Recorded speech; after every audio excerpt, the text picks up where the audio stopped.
I like to go for long walks, walks that cleanse the lungs and cleanse the spirit. This walk, though, has particular meaning for me, and it's a pilgrimage I make every year at this time.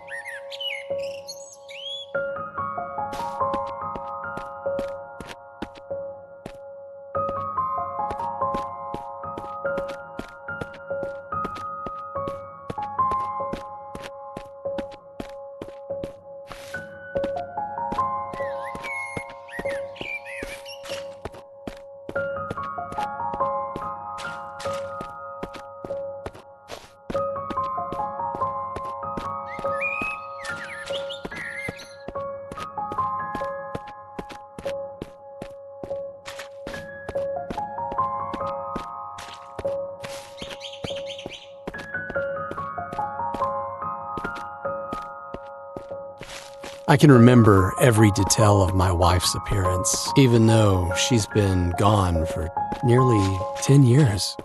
I remember how her cheekbones would rise when she smiled. Remember her long, raven black hair flowing down her back like a shiny waterfall. I also remember how she looked without hair.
She was still beautiful, and she could still smile, but not as often as she used to. The sickness came and went quickly enough, but when it went, it took her with it. I was only 31 years old at the time. She, 33, and our daughter, Emily, had only recently turned 6.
hard enough for a parent to raise a young child on their own, doubly so when that child is of the opposite gender, yet that's precisely the predicament I found myself in when Cassandra died.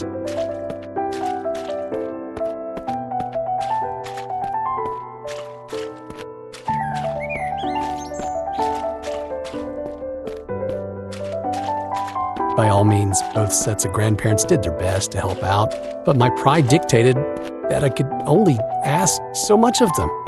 I needed to prove to everyone, not at least of all myself, that I could do this. I had no desire to be the all but absent father that my own had been, but an endeavor to spend as much time as I could caring for my daughter in the most direct way possible. I won't deny that the odd drink came in handy during this early period, but it was yet to become a problem.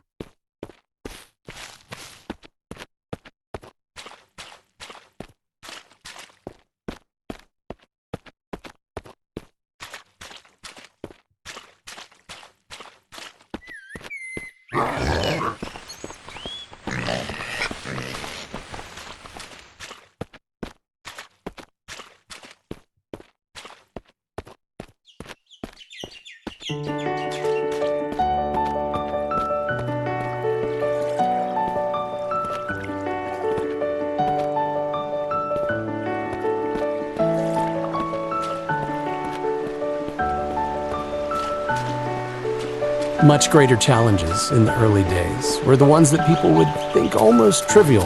Ensuring my daughter was safe when she used public restrooms, and that she cleaned herself properly when she was in the bathtub. Responsibilities that would normally fall upon the female parent when there is one. Emily was still very young at the time, of course, but old enough to feel awkward that her father was checking in on her during her more private moments. There's no denying that the presence of a woman would have alleviated much of the burden cast suddenly upon both of our lives.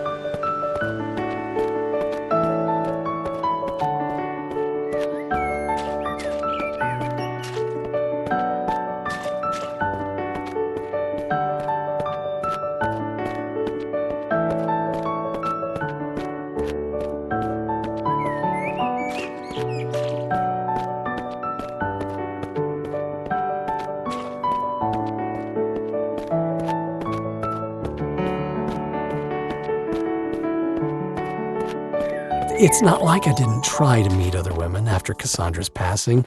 I even went on the odd date, but, well, between my teaching job and my responsibilities as a single parent, it was hard to not only find the time, but to find someone to babysit for the evening without calling upon the goodwill of the grandparents yet again. Most of all, though, it was impossible to find someone to fill the yawning void that Cassandra had left in her wake.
never asked you to be alone, my sweet. You'd have had my blessing if you had found someone else. All I would have asked was that she be a good mother to Emily.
Ah, yes, I remember this evening.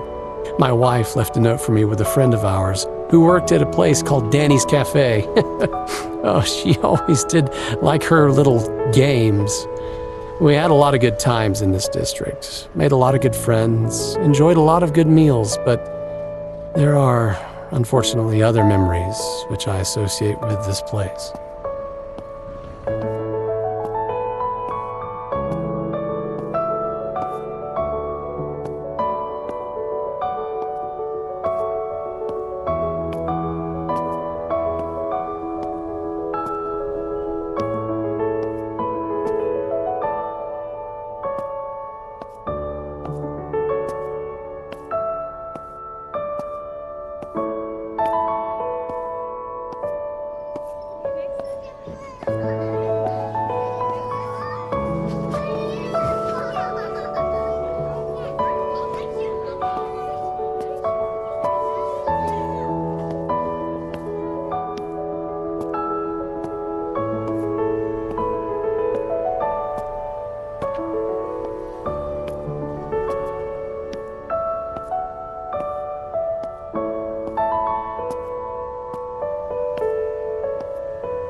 The note says, "Dearest, come meet me at O'Doyle's at 6:30.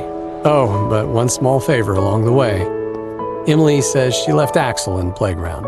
You know how upset she gets without her bunny rabbit." Oh dear. Still, I guess I'm not one to judge. I've been known to get a bit negligent from time to time myself.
That's one errand run. Next stop, O'Doyle's.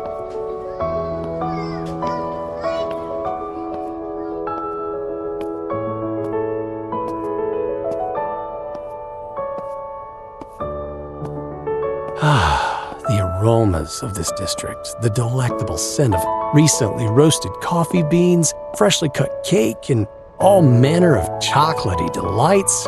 Truly a gastronome's paradise.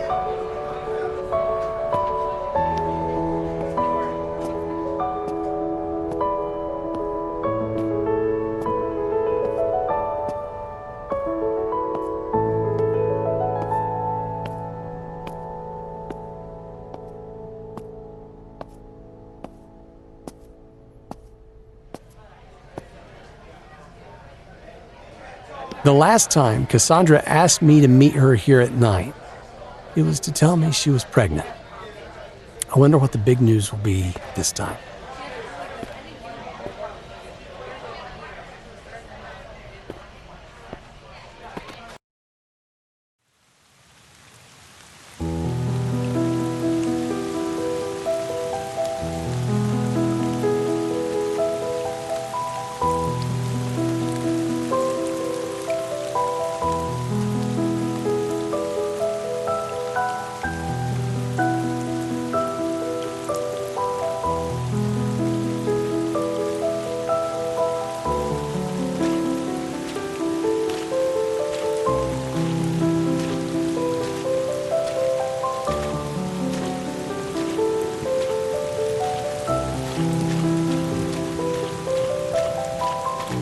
Somehow, teaching children of early high school age had done little to prepare me for the task of raising a child not many years younger. She still had an innocence at her age, while the scamps that I taught, I'm being a bit harsh of course, but well, the students that I taught were in the process of growing up very quickly, a little too quickly, some of them.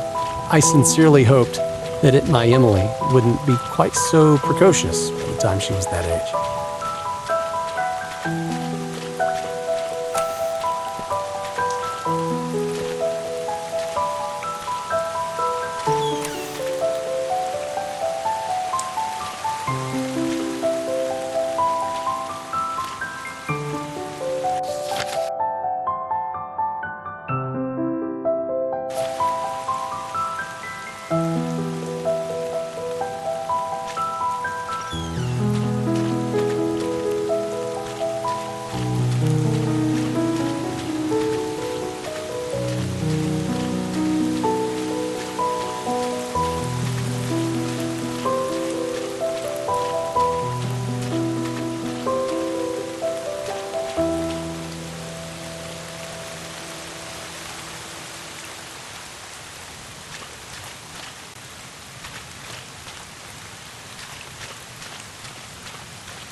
I enjoyed taking my daughter on short trips, well away from the city. I didn't want her knowing nothing but schools and streets, which my own life almost seemed to consist of. I figured she needed to breathe a bit of nature every once in a while, enjoy a bit of fresh air. It's one thing to civilize a child, but another to deny them their childhood altogether. We both seemed to like the beach, especially.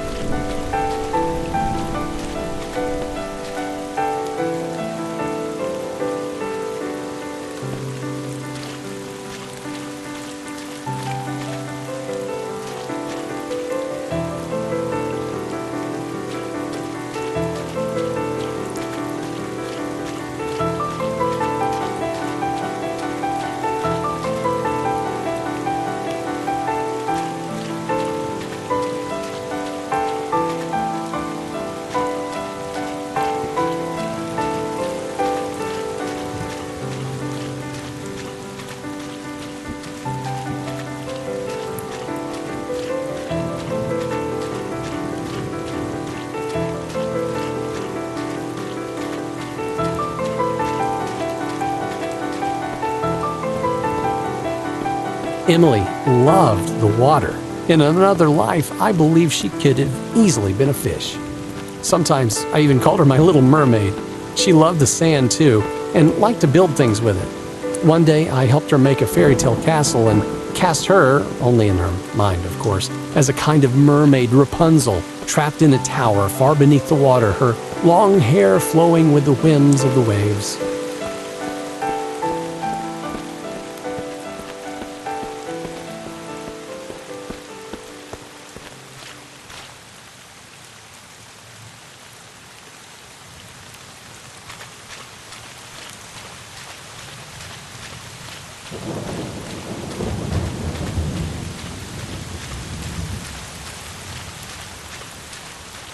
"Would you be my prince and come save me, Daddy?" she asked.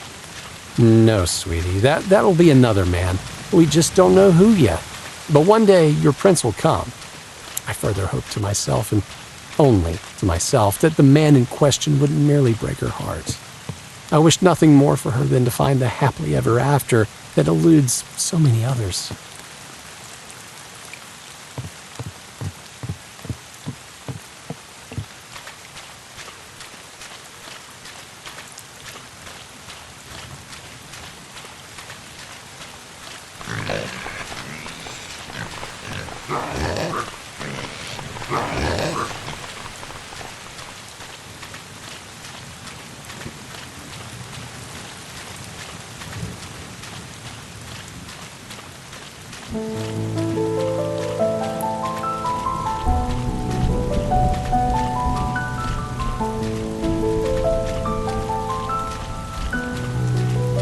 For a brief time, when Emily was 7 years old, I managed to get involved with another woman for all of 6 months, another teacher at the same high school.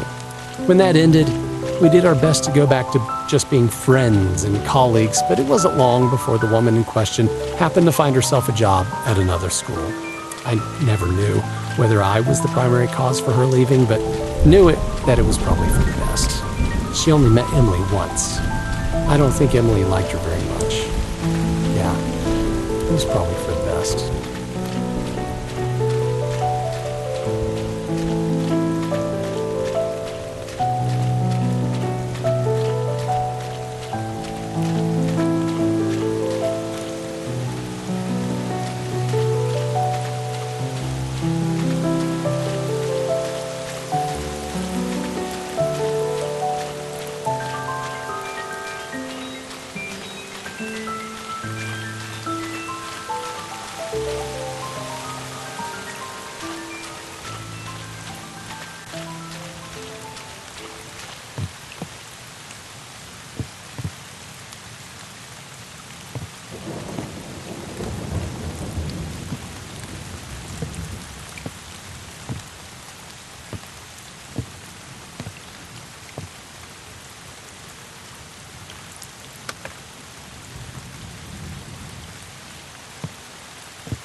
I know you always acted with Emily's best interests at heart.